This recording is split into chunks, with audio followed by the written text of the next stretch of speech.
Welcome, welcome, welcome. This is Coach Les and John Yarwood, and we are here with Matt Chat.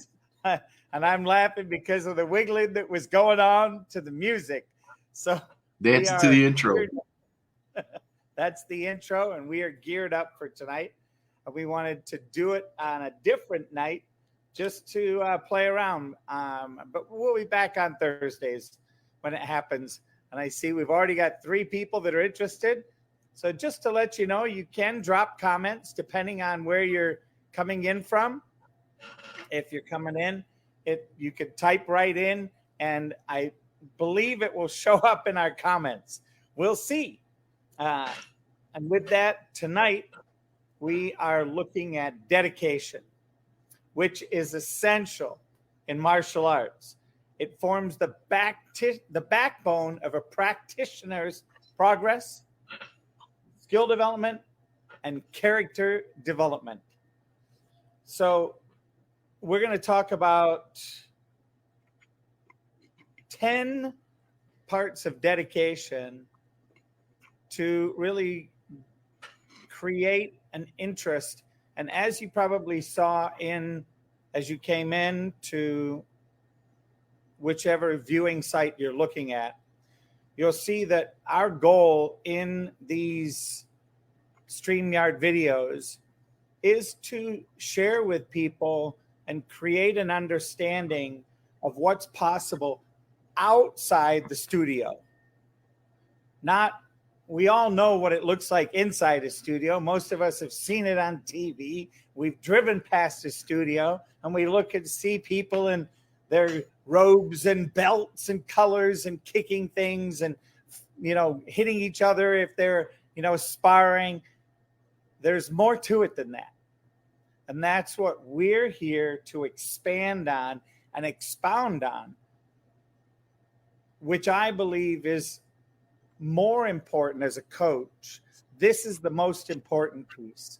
So as you listen to these videos, we've done several of them. You can go back through Yarwood's Martial Arts Facebook. You can see them. You can go back through mine. We're streaming on 3 different Facebooks. We're streaming on my LinkedIn again because I was off for a little while there. We're on YouTube and we're on X. And the opportunity is to really just take a look and see. They're only 30 minutes, maybe 35. And inside that, you'll see the benefits to carry out into your life. And with that, I'm going to hand it over to Mr. Yarwood, and I'll jump in occasionally. And I look forward to hearing him share his knowledge and wisdom from inside the studio and inside many different places like schools, homes, gymnasiums. And with that, over to you, Mr. Yarwood. Yes, sir. Thank you.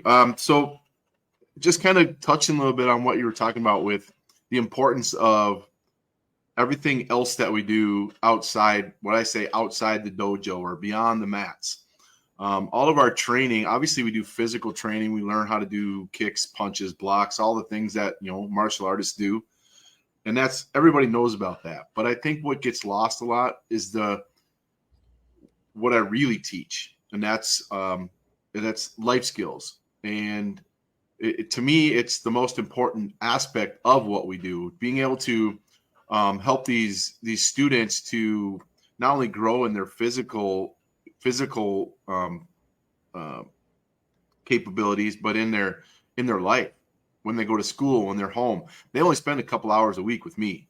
The rest of the time they're out and about in the real world doing their thing. And if I can get to them a little bit with the things that are important when they're out and about doing those things, I can hopefully help them to change their outlook and how they do things, how they interact with people, how they build relationships, how they just any number of things. So we teach life skills as a main part of our curriculum. And we always pick one in particular every testing cycle to focus on.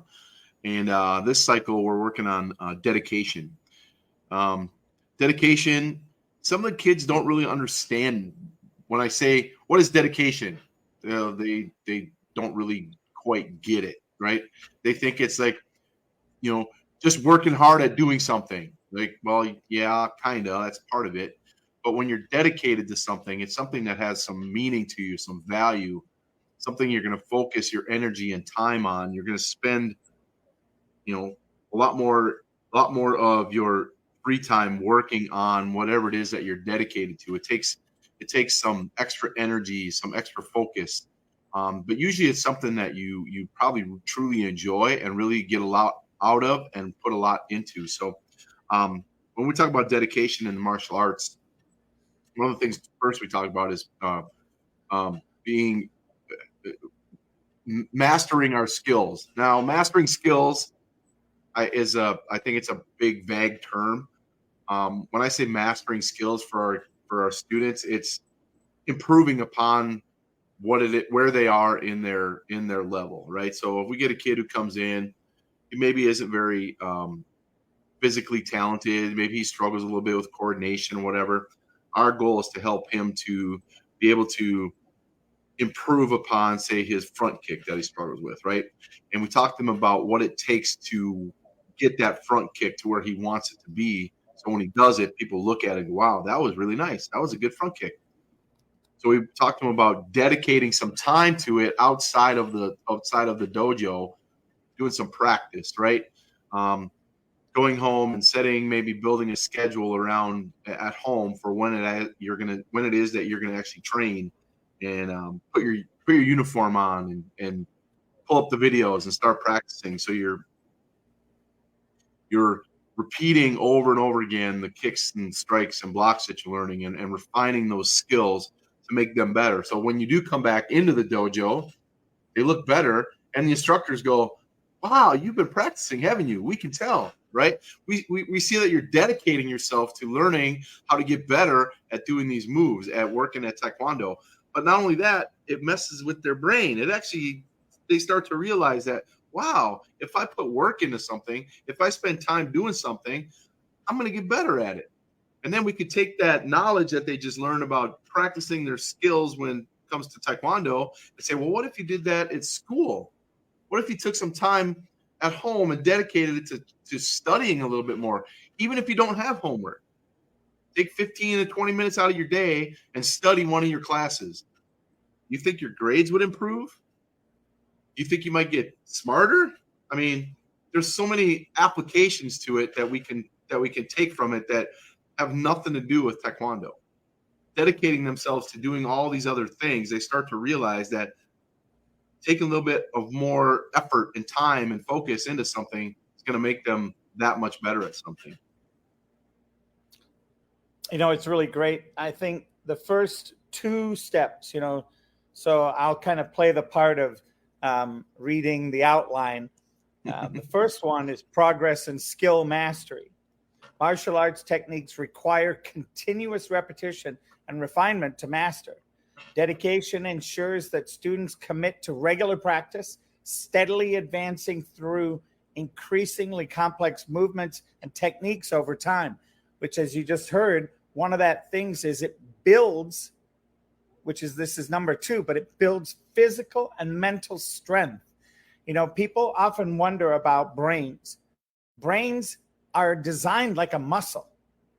They're a particular muscle with electronic pieces, these neurons and cells and synaptic responses that grow and shrink and expand. And the idea is, because martial arts demands such a high level of physical fitness, mental resilience, and endurance to overcome some of the things that we put into our minds, dedicated training helps to build the physical strength, agility, and mental fortitude necessary for advanced practice and self-defense. So really, and for me as a business coach, this is one of the things I share with people all the time. You're either expanding or contracting. There is no sitting still. You can't just sit on the couch eating bonbons and expect to grow. Well, you will grow, just not the way you want to. Exactly. So the next couple are discipline and self-control and perseverance through challenges. Do you want to speak to some of that? Yes, sir. So when we're dedicating ourselves, I mean, it does take discipline to do what we do, to be able to advance in your rank, to be able to advance in your knowledge of your training, to take the time out of your day to focus on what it is you're doing. And you have to dedicate that time to make sure that you're doing it. And it's constant, right? It's not you do it once and you got it, right?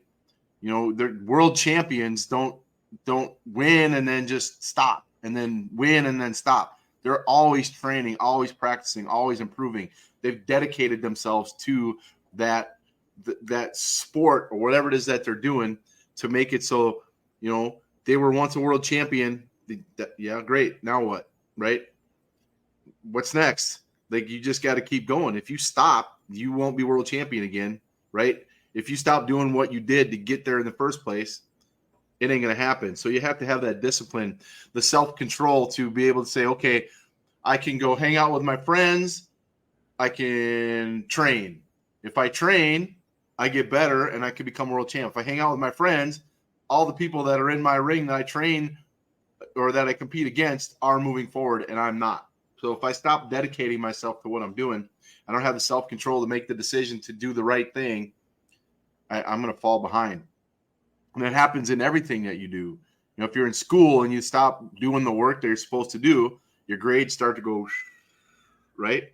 So if you're at work and you're not keeping up with all the work that you need to do, not dedicating the time to learn all the new processes or whatever it is, you're going to start failing at what you do. So having the dedication to have the discipline and self-control to continue to work, even when it sucks, especially when it sucks. Because if that's when you dedicate your time to it and it sucks and you get through it on the other side of it, you're like, man, that sucked, but I feel a heck of a lot better now than I did.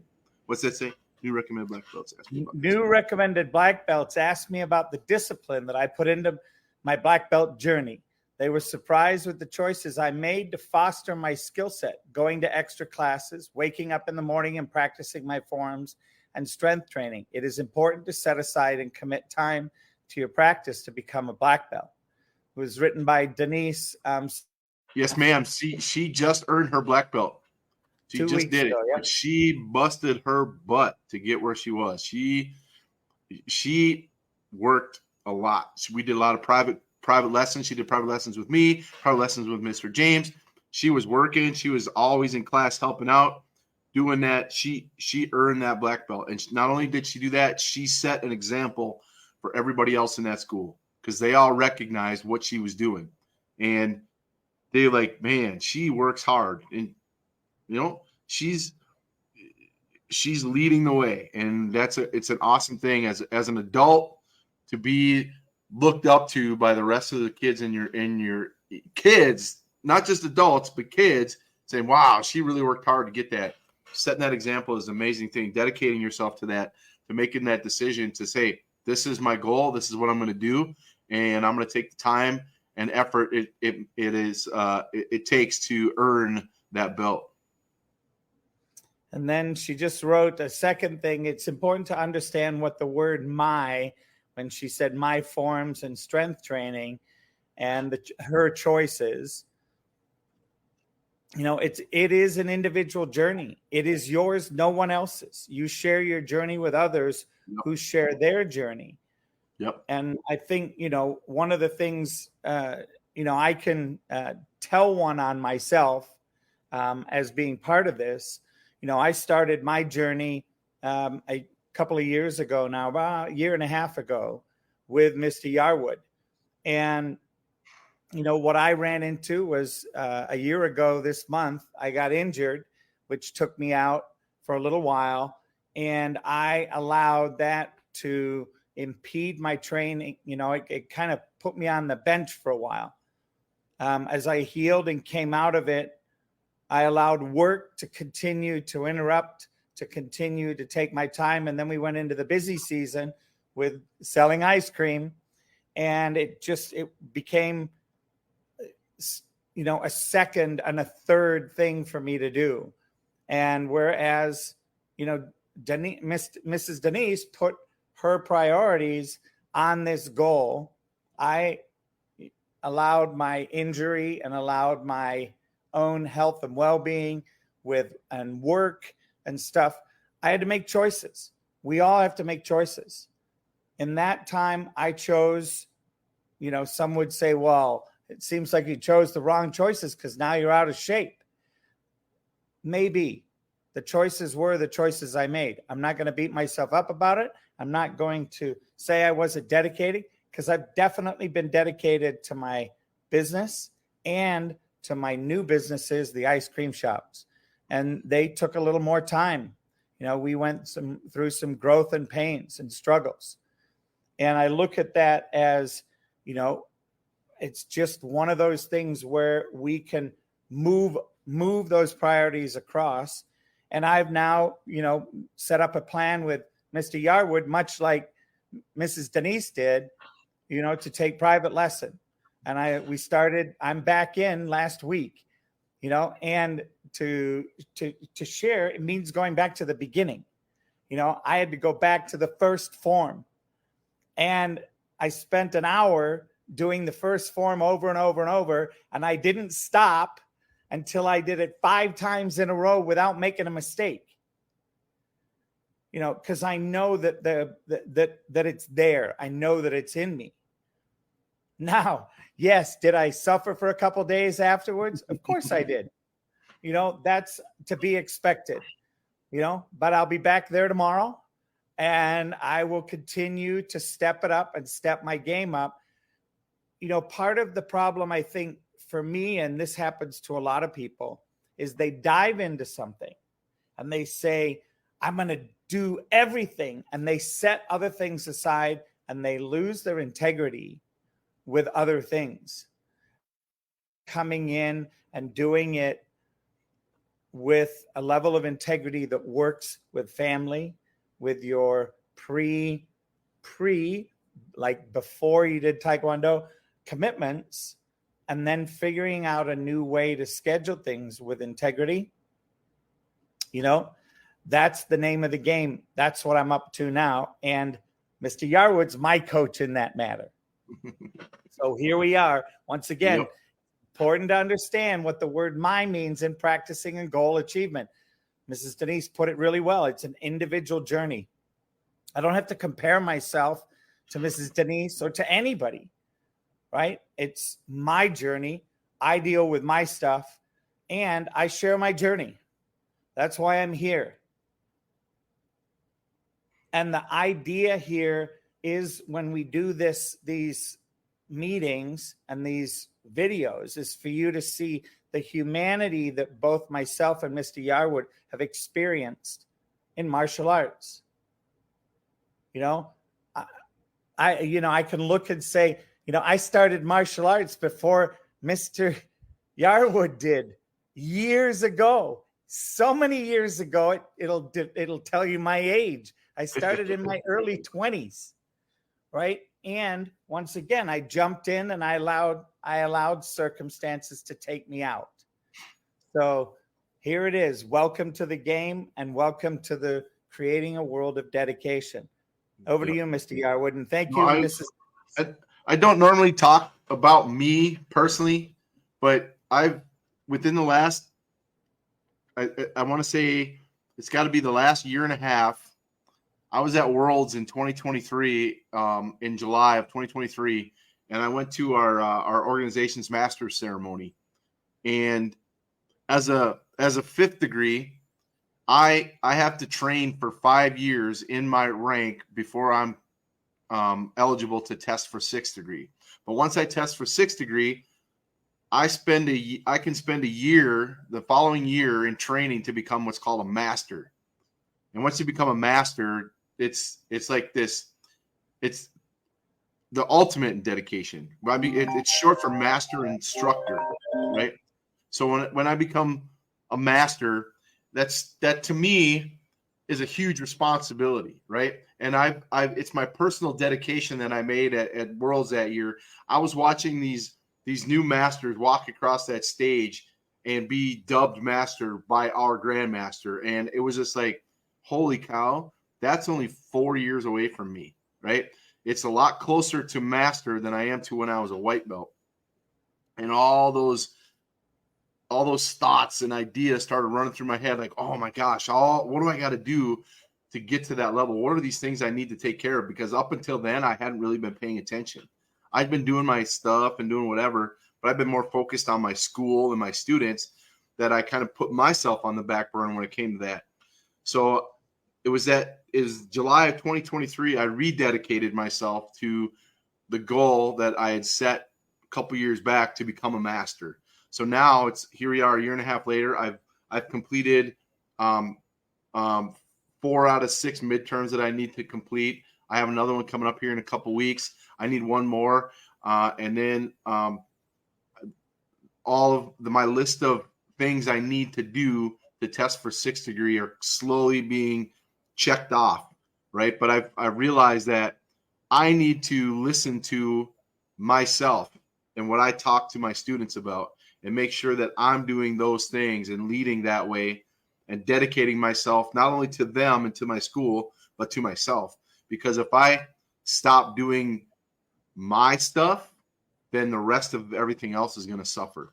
And being the leader of the school, being the guy who everybody sees, if I'm off my game, that affects everybody else all the way down the line. And that to me, I can't allow that to happen. So I've rededicated myself to making sure that I'm doing all the things I need to do to make sure my stuff is getting taken care of.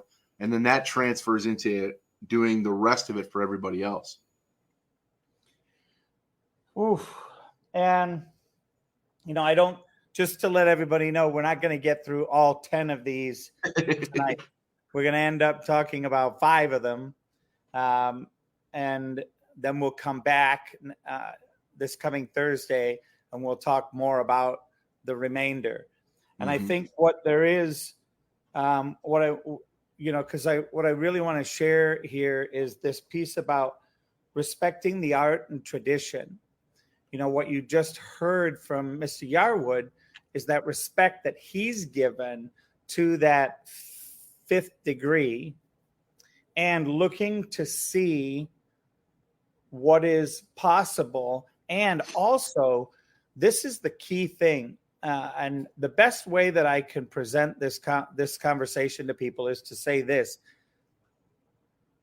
As a business coach, if my integrity is out, and what I mean by that is if I'm not in communication about where I'm having difficulties, where I'm having breakdowns with my coaches, my own personal coaches in my health, well-being, my business, and with Mr. Yarwood as my Taekwondo coach, if I'm not in communication and I go silent, i.e. I run away, stop communicating, ghost people, what starts to happen is the respect that I have for my business and my clients is impacted by that.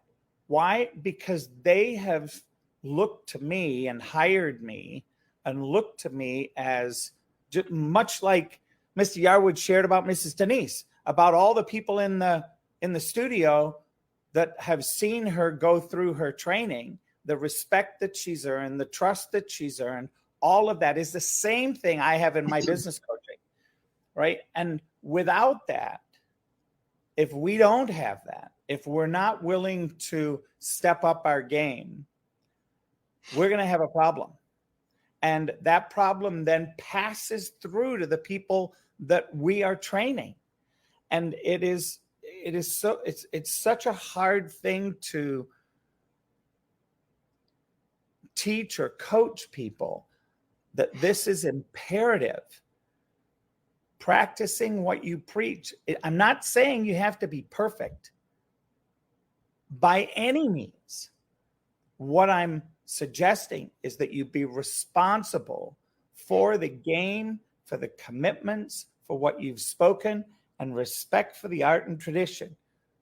So in just allowing to speak this, dedication shows respect for martial arts as a discipline, an ancient tradition, and a way of life that was expected in martial arts.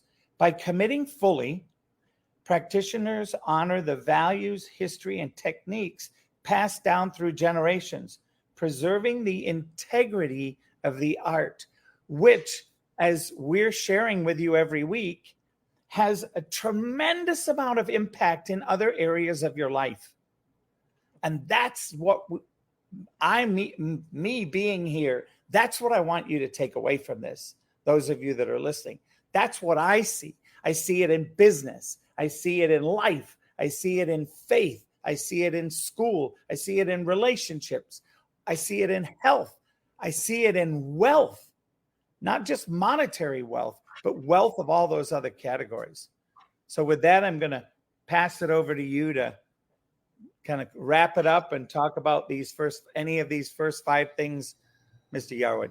Yeah, we kind of, covering the tradition. That's such a big part of martial arts. There's so much tradition. We're steeped in how we bow to each other, how we respect each other, how we speak to each other, how we shake hands, how we line up, how we, pretty much everything that we do is steeped in that tradition, and it's passed down from our martial arts ancestors, I guess you could call them, and we have to keep those things, dedicate ourselves to those traditions, because that's what keeps the martial art solid. It's what keeps it growing. It's what keeps it moving forward. Not stuck in the past, but bringing the past along with us to help grow the future through the traditions that we've developed and inherited. So it's a huge part of what we do, because it gives the structure and the foundation to everything else that we do. So we can make sure that we're learning not only what we learned from our past, but what we are going to be adding to the future. What part are we going to produce that becomes tradition in the future for our students? And it's a huge honor. It's a huge responsibility. It comes with a lot of accountability. It comes with a lot of perseverance to not want to be the one who breaks tradition and messes things up. So there's a lot of that built into it. And when we talk about dedication, perseverance comes to mind for me, because perseverance is, obviously never quit, never give up. But it's also, there's going to be times you're going to run into obstacles. You're going to run into barriers, and all those things are going to try and get in your way and impede your progress. And if you don't have that grit, that perseverance to continue, you're going to stop. You're going to find a way to quit. You're going to want to go do something else because it's easier, whatever it is.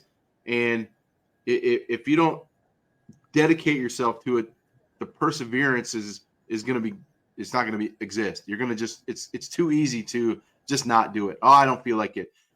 I don't want to go today. I'm tired. I don't want to go today. I'm sore. I don't want to go today. I'm going to go have coffee with my friend instead. You do that once. Every time you do it, it becomes easier and easier to not do what it is that you told yourself you're going to do. And once you dedicate yourself to something, you have to stay dedicated. You have to stay mentally, physically focused on what it is you're doing. Otherwise, you're not dedicated. You're just doing something that you like. And then you find something else you like, so you go do that. And then you find something else you like, and you go do that. And you never really complete anything. You never finish anything. You don't get out of the task or the activity or whatever it is you're doing. You're never going to get anything out of it, because you keep moving to the next thing, the next thing, the next thing, the next shiny object. And you go through life doing that, and pretty soon you're going to find yourself, there's nothing there, right? You don't set yourself up for success. And it's a hard lesson that you got to learn, but by the time you learn it, usually it's too late. So being dedicated, finding that thing that drives you, that passion, that keeps you moving forward, regardless of what it takes to get there. When you dedicate yourself to it, the results, all the accolades, all the things that come from it are going to come in plethora because of all the other things that it affects along the way. Well, thank you so much, Mr. Yarwood. I just sir. want to thank Rena, Mrs. Rena, Mrs. Sherry, Mrs. Denise. Thank you all for coming in. Really do appreciate it. Appreciate the comments, playing along and putting the comments in. Fighting for goals. I love that, Mrs. Denise. Thank you for sharing that. And, we look forward to continuing to grow this conversation. I think this conversation is definitely going to really be something that builds and grows what happens outside the studio. And I appreciate that with you, Mr. Yarwood, and look forward to continuing to grow that.